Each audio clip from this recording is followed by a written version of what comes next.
Boa noite, gente. A gente a gente está aqui ainda nos preparativos. Acho que agora é a hora que o Marco entrou, ele não está aparecendo ainda, mas talvez deve ter ativado aqui o nosso ao vivo. Que legal, né, gente? Deixa eu contar um pouco, né? Hoje é dia do psicólogo, né? Parabéns para todos nós, enfim. E nos anos passados, na Academia do Psicólogo, a gente fez um vídeo falando sobre o que é o trabalho do psicólogo. No outro a gente também fez um, mas aí com uma outra música, com imagens e tal.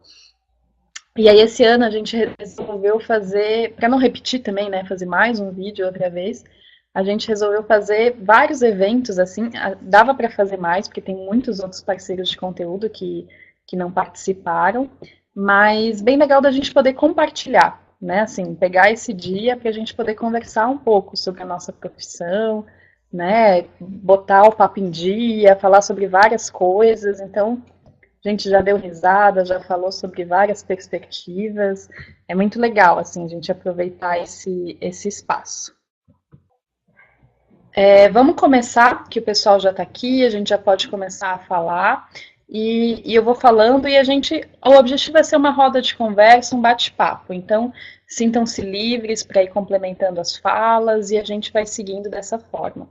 Primeiro, antes de mais nada, eu vou pedir para que a gente se apresente, né? Vocês se apresentem, enfim, para que a gente comece a conversar sobre o consultório, sobre essa área clínica, tudo isso. Simone, podemos começar com você? Você se apresenta um pouquinho para a gente? Quem é você? O que você faz? Qual a abordagem?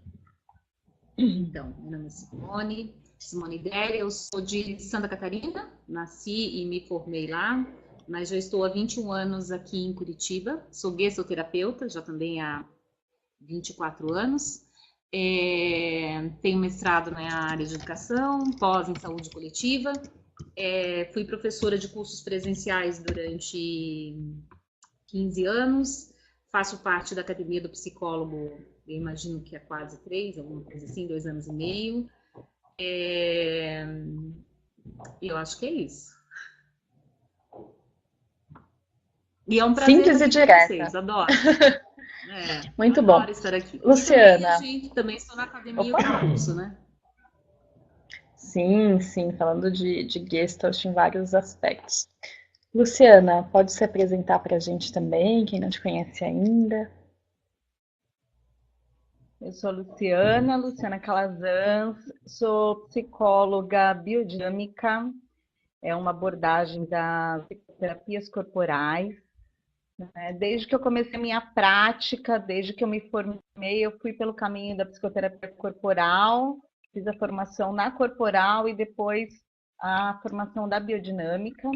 Né? Trabalho com consultório, é a minha paixão, né? O atendimento clínico, mas eu também gosto muito, muito mesmo de trabalhar com grupos, workshops, com desenvolvimento de pessoas.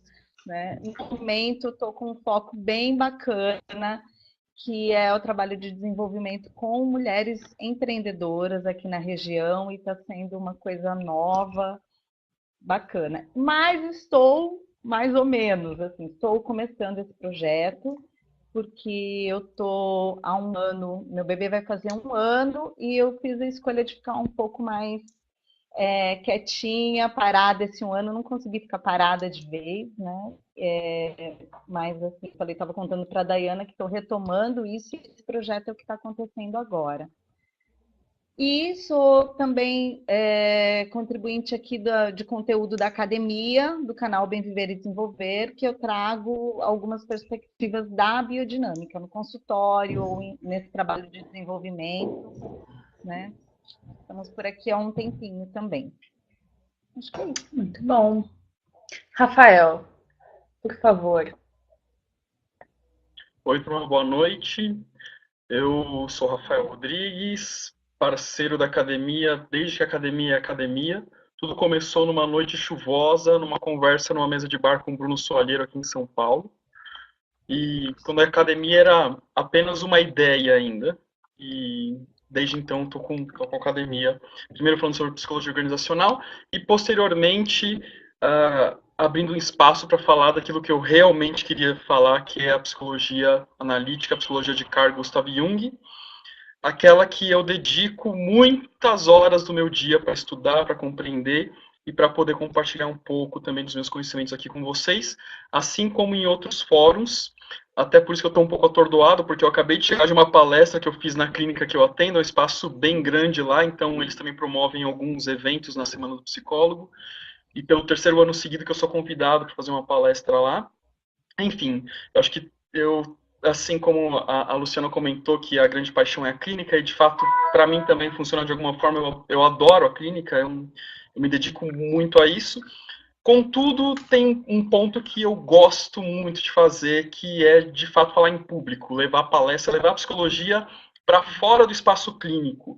A clínica é bacana, é interessante, é legal, a gente quer que as pessoas venham até as nossas clínicas para poderem se conhecer, para se tornarem pessoas mais íntegras no sentido psíquico da palavra, mas a gente precisa levar a psicologia para fora também, e eu fico muito feliz de poder fazer isso. Que é uma carreira corporativa sólida, em grandes empresas, então eu conjugo essas duas profissões, esses dois conhecimentos, pela linha da psicologia junguiana, a qual vou falar um pouquinho para vocês aqui nos próximos minutos. Sou psicólogo, pós-graduado em psicologia junguiana, pós-graduado em administração de empresas, tem um monte de coisa que eu faço aí.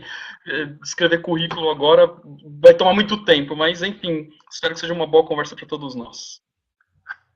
Será, com certeza. Você falou, Rafael, né, que você está fazendo parte aqui da academia, desde que a academia é academia. O Marco vai falar que ele faz parte até antes da academia ser uma ideia, porque ele foi professor do Bruno Soalheiro. Por favor, Marco, se apresenta, conta essas histórias de vida que você tem por aí.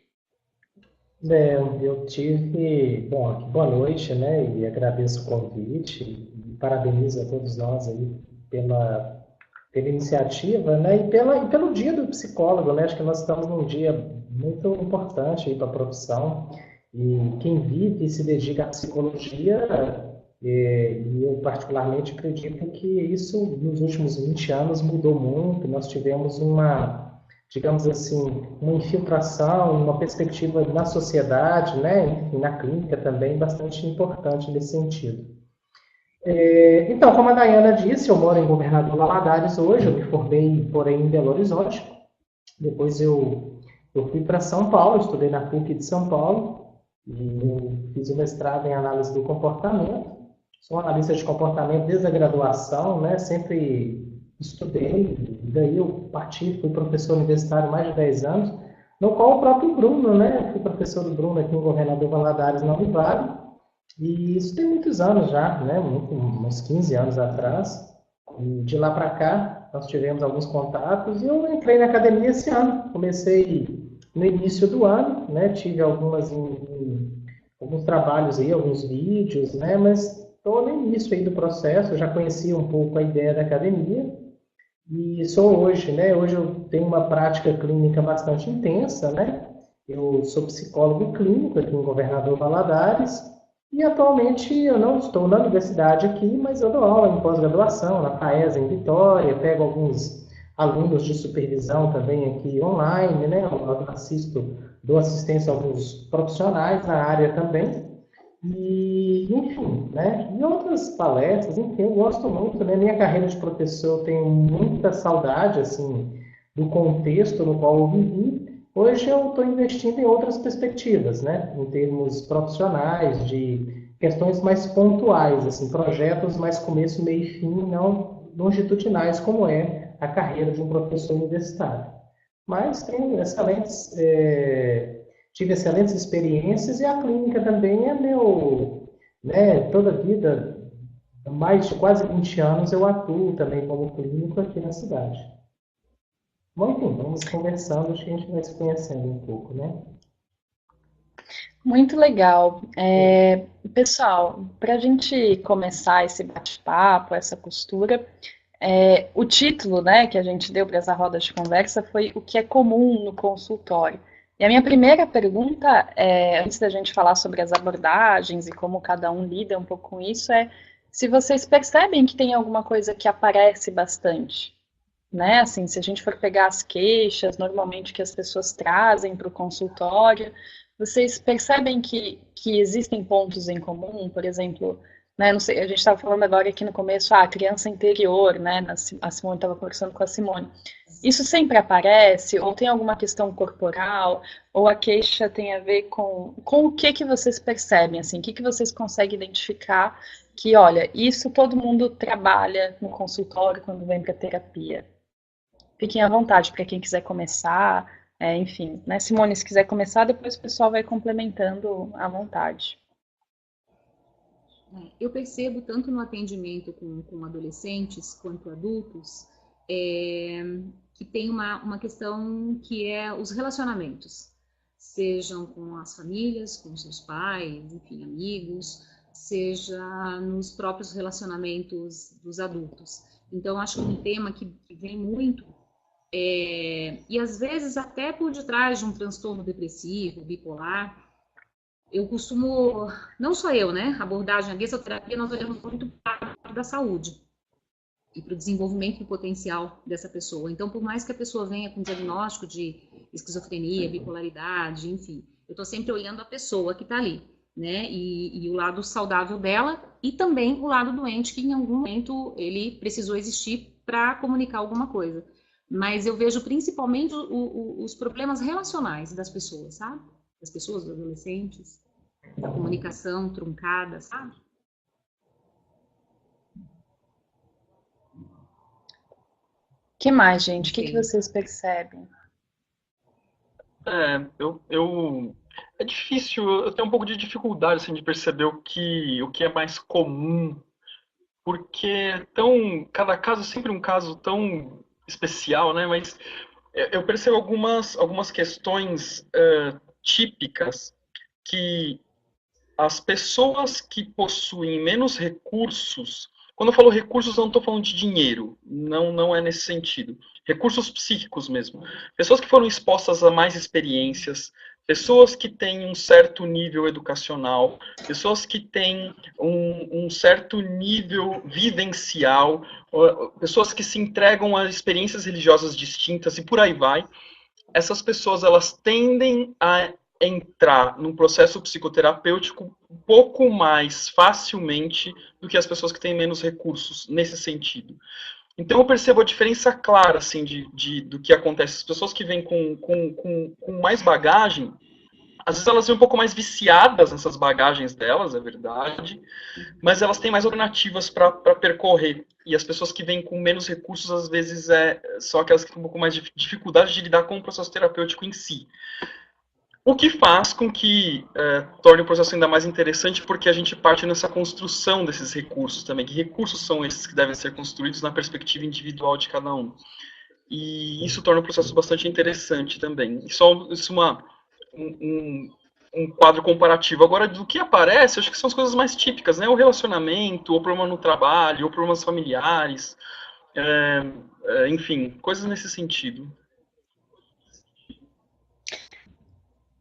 Luciana, você vê alguma questão de corpo, assim, por exemplo, né? Porque a psicologia corporal, talvez você possa explicar um pouco melhor pra gente como funciona, mas assim, tem alguma coisa que sempre precisa ser trabalhada? Sei lá, as pessoas precisam relaxar, precisam ser mais espontâneas? Tem alguma coisa que dê para elencar, assim?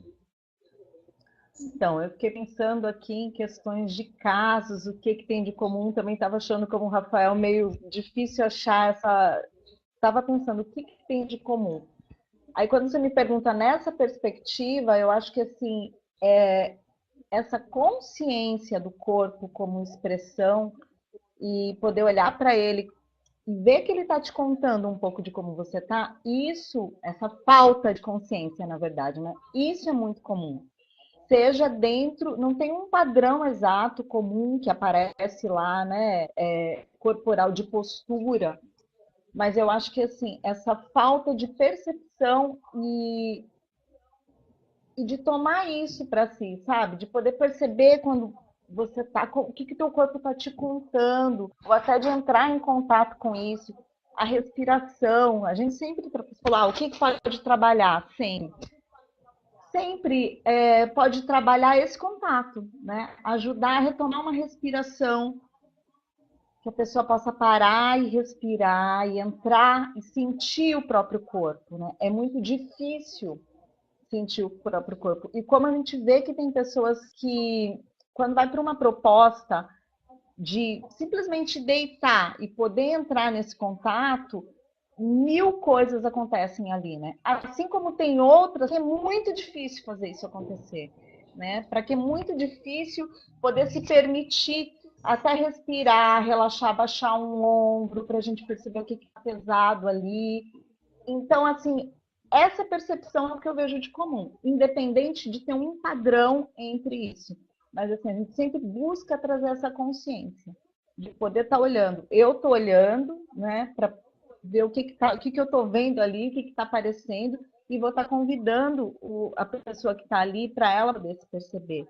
E aí a gente vai para coisas incríveis, né? Porque às vezes é um detalhe do pé que está mexendo, ou do ombro que fica sempre assim, que vem. Agora eu falei, né? Lembrei de uma mulher que eu atendo ainda há bastante tempo, né?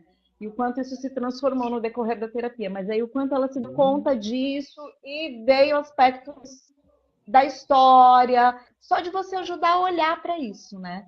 Então, e entre relaxar e ganhar tônus, energia, né? Porque não é todo mundo que precisa relaxar, né, gente? Tem gente que precisa conseguir ter tônus, conseguir ter energia para ir para a vida, para ir para o mundo, né?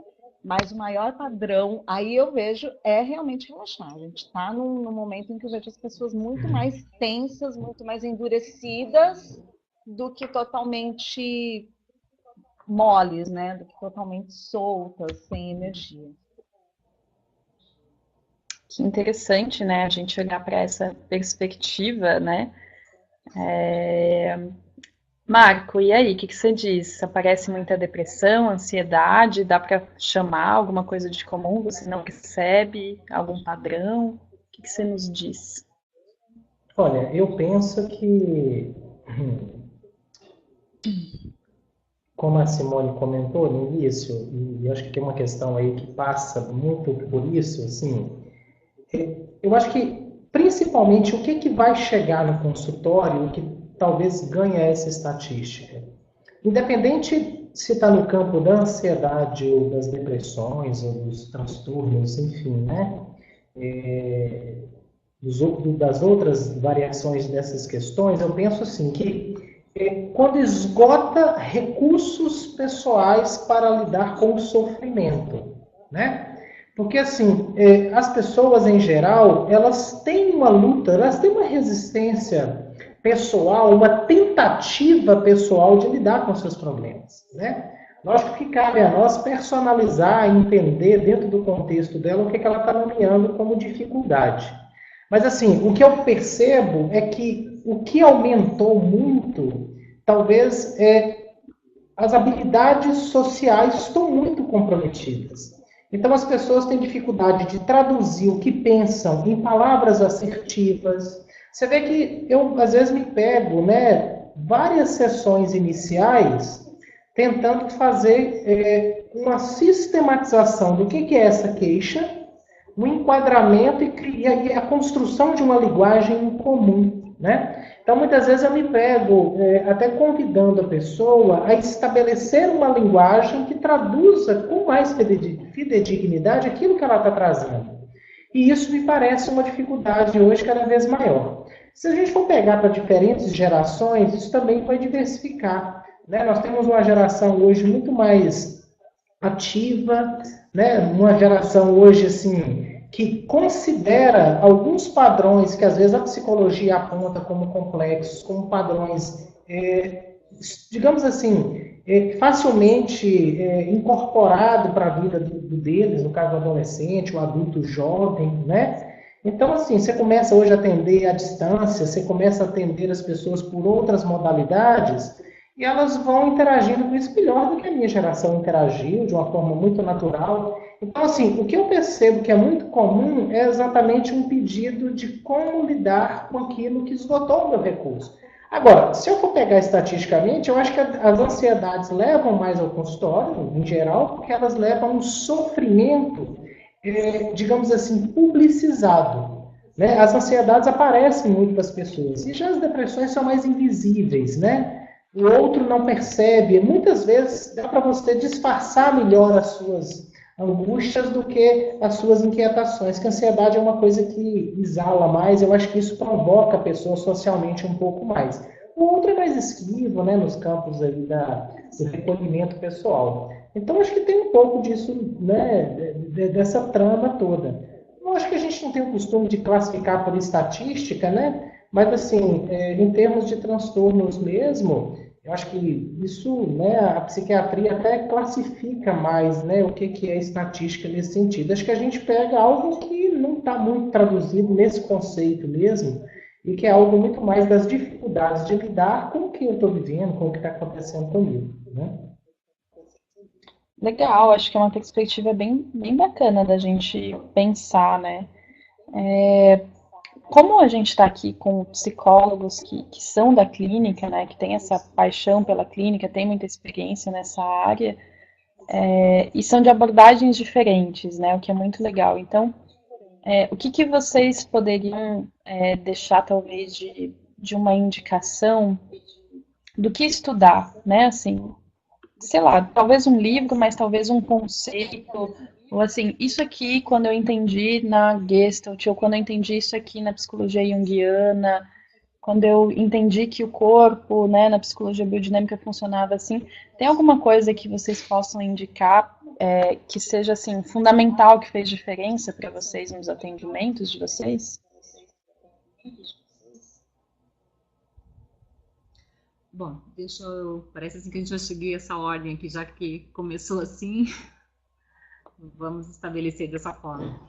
Quando a Dai me fez essa pergunta ontem, eu fiquei pensando na minha construção enquanto psicóloga clínica. O que de fato me ajudou? O que de fato favoreceu? O que de fato foi um divisor de águas?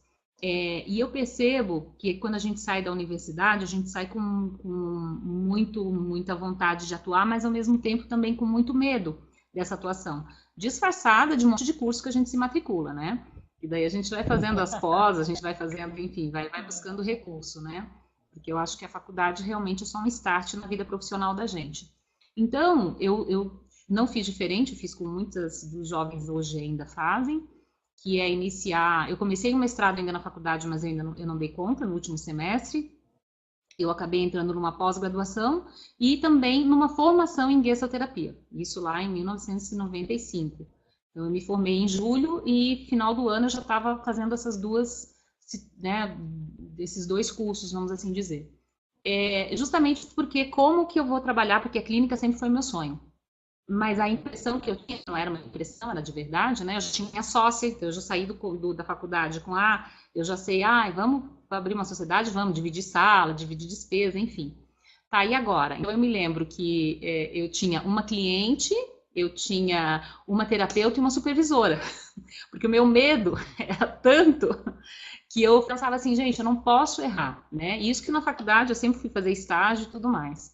E daí... Eu demorei muito para entender que quanto mais eu formatava a minha profissão dentro do consultório, eu também fui para organizacional trabalhar com consultoria, e parece assim, ó, que na organizacional isso já era mais confortável. Então, tudo que eu buscava no organizacional, eu conseguia transformar.